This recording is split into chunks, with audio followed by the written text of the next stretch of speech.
চারিদিকে ঘুটঘুটে অন্ধকার। মাঝরাত। একটা পুরনো ভাঙাচোরা ধ্বংসস্তূপের ঠিক মাঝখানে দাও দাও করে জ্বলছে আগুনের কুণ্ড। আমাদের আজকের এই বিশ্লেষণের শুরুতেই আমরা ঢুকে পড়ব এমন এক গা ছমছমে চরম আতঙ্কের পরিবেশে।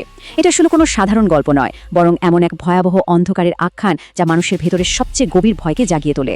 একবার কল্পনায় দৃশ্যটা ফুটিয়ে তুলুন। আগুনের ঠিক সামনেই বসে আছে অঘোরাম, গ্রামের সবচেয়ে সিদ্ধ আর ভয়ঙ্কর এক পূজারী। তার মুখে একটানা এক অদ্ভুত রক্তহীন করা মন্ত্র, ওম ঝরঝর মোলকায় নমঃ। আর তার সামনে রাখা সেই বিকট দর্শন মূর্তির দিকে সে ছুড়ে দিচ্ছে একটা জলজান্ত নিষ্পাপ শিশুকে।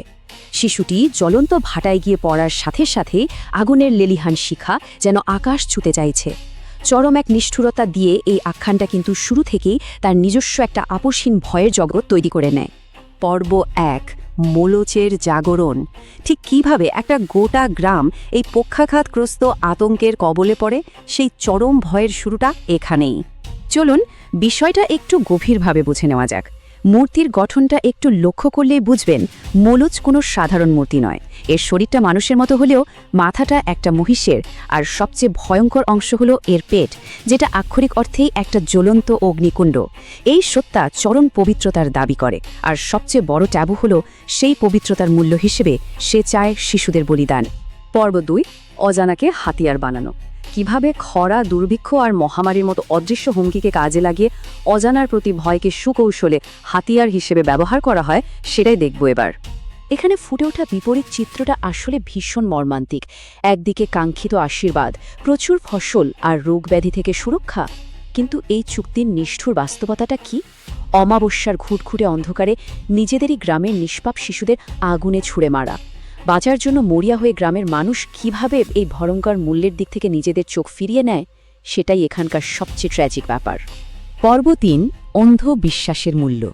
এই অংশটা আমাদের চোখে আঙুল দিয়ে দেখিয়ে দেয় যে এটা কেবল অতিপ্রাকৃত ভয়ের কাহিনী নয়, বরং একটা গোটা গ্রামের মনস্তাত্ত্বিক পতনের গল্প। আর এই বিষয়টা চমৎকারভাবে তুলে ধরে সরলা নামের এক অসহায় বিধবা মায়ের আর্তনাদ। আমি না খেয়ে মরতে প্রস্তুত, কিন্তু আমার সন্তানকে বলি দেব না। কথাটা আমাদের সরাসরি আঘাত করে। সে খরা বা মহামারীতে মরতে রাজি, কিন্তু তার ভেতরের মাতৃত্ববোধ কোনোভাবেই তার সন্তানকে দিতে রাজি নয়। অথচ গ্রামের উন্মত্ত ধর্মান্ধতা এতটাই প্রবল যে তারা জোর করে তার বুক থেকে সন্তানকে ছিনিয়ে নিয়ে যায়। অন্ধবিশ্বাস কিভাবে মানুষকে পশুর পর্যায়ে নামিয়ে আনে, এটা তারই প্রমাণ। পর্ব ৪, যুক্তির মুখোমুখি অন্ধকার। এই চরম অন্ধকারের রাজত্বে এবার প্রবেশ করে যুক্তির এক শীতল রশ্মি। শহর থেকে আসা এক আমলা রাকেশ। ১৯, এই ছোট্ট সংখ্যাটাই কিন্তু অত্যন্ত তাৎপর্যপূর্ণ। একটা গ্রামের স্কুলে যেখানে ৭৫ জন ছাত্র থাকার কথা, সেখানে সংখ্যাটা হঠাৎ করে নেমে আসে মাত্র ১৯-এ। বাকি বাচ্চারা গেল কোথায়?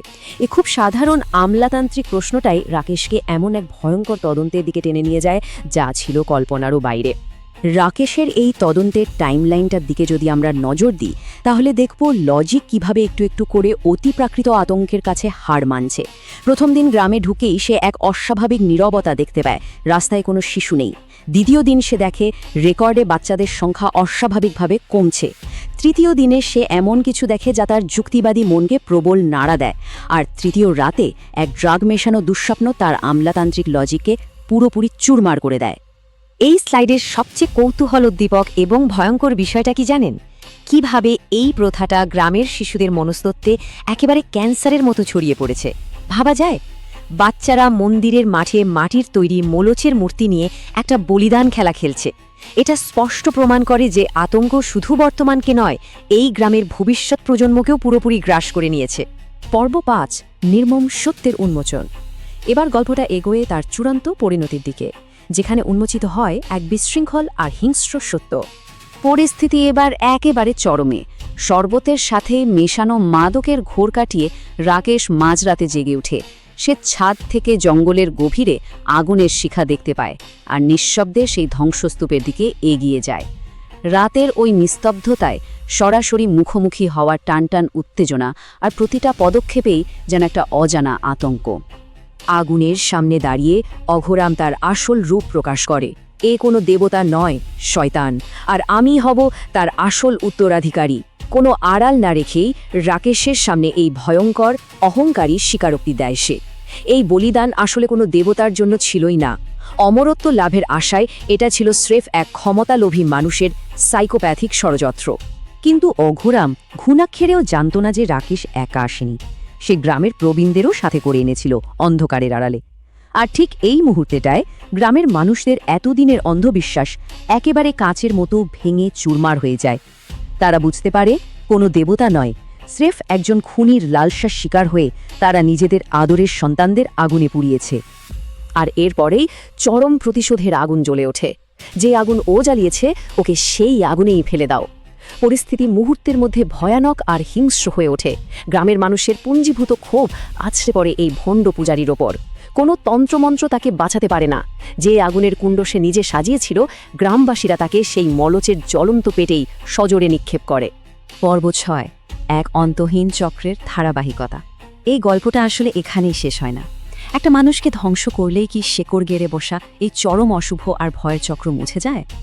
বহু বছর পর আরও একটা ঘুটঘুটি অমাবস্যার রাত, একটা একাকী ছায়ামূর্তি ধীর পদক্ষেপে সেই পুরনো ধ্বংসস্তূপে ফিরে আসে। সে পদ্ধতিগতভাবে অত্যন্ত ঠান্ডা মাথায় মাটি খুঁড়ে সেই অভিশপ্ত মূর্তিটাকে আবার আলোতে তুলে আনে। এই দৃশ্যটা যেন এক নতুন করে শুরু হওয়া আতঙ্কের পূর্বাভাস। এখানকার সবচেয়ে শিউরে ওঠার মতো বিষয়টা হলো এই ভয়ঙ্কর টুইস্ট। আলোতে লোকটার চেহারা স্পষ্ট হয়। সে আর কেউ নয়, অঘোরামের নিজের ছেলে। তার বাবার মতোই তার চোখে সেই লাল রঙের পৈশাচিক আভা। সে তন্ত্রবিদ্যা দিয়ে তার বাবার আত্মাকে মূর্তির ভেতর সরাসরি পুনরুজ্জীবিত করে। মোলচ এবার আগের চেয়েও বহুগুণ বেশি শক্তিশালী, কারণ অঘোরাম এখন স্বয়ং একটা অশুভ সত্তা।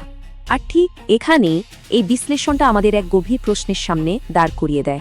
অশুভ শক্তি হয়তো সাময়িকভাবে পরাজিত হয়, কিন্তু মানুষের মনের গভীরে লুকিয়ে থাকা ভয় আর অজানার প্রতি দুর্বলতা কি কখনো পুরোপুরি মুছে ফেলা সম্ভব? এই নতুন অশুভকে প্রতিহত করতে কি আবার কোনো রাকেশ আসবে, নাকি একই অন্ধবিশ্বাসের পুনরাবৃত্তি ঘটতে থাকবে? ভয়ের এই চক্র কি কখনো সত্যিই ভাঙবে?